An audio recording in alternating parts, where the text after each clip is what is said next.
था। एक गांव में बुद्धू नामक व्यक्ति रहता था, जिसे लोग मूर्ख समझते थे, लेकिन उसकी चालाकी अद्भुत थी।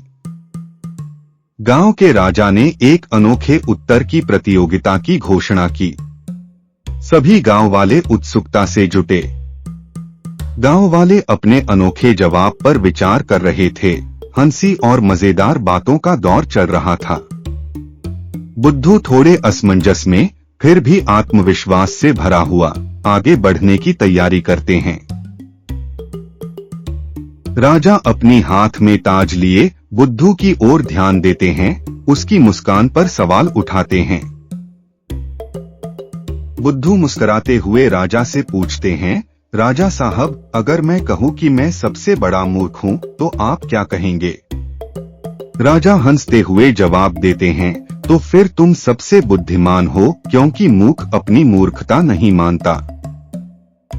बुद्धू ने मुस्कुराते हुए पूछा, तो फिर इनाम का हकदार कौन हुआ? राजा ने हंसते हुए कहा, तुम ही, चालाक बुद्धू। बुद्धू ने पुरस्कार अपने हाथ में लिया। सब गांव वालों ने उसे अब अलग नजर से देखना शुरू किया। गांव वाले आपस में बातें करने लगे, बुद्धू के प्रति अपने नजरिए को बदलते हुए। बुद्धू ने गर्व लेकिन विनम्रता से मुस्कुराया, गांव वालों की सोच में बदलाव को महसूस करते हुए।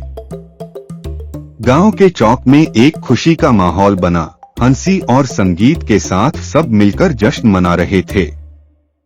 गांव वाले बुद्धू के आसपास इकट्ठा होते हैं, उससे और चमकदार जवाब मांगते हैं। बुद्धू एक अस्थायी मंच पर खड़ा होता है, गांव वालों का दिल जीतने के लिए मजेदार चुटकुले सुनाते हुए। गांव वाले बुद्धू के प्रदर्शन का आनंद लेते हैं, एक दूसरे से जुड़ते हुए। बुद्धू चारों ओर देखता है, भीड़ की खुशी में डूबे हुए, जानकर कि अब वह मूर्ख नहीं समझा जा रहा। दृश्य का समापन होता है, गांव वाले तालियां बजाते हैं, बुद्धू विनम्रता से सिर झुकाते हैं। बुद्धू मुस्कुराते हुए कैमरे की ओर देखते हैं, यह सिखाते हुए कि असली चालाकी में सरलता होती है। कभी भी किसी को कम न समझो। बुद्धू ने साबित किया, चालाकी सच्ची बुद्धिमानी होती है।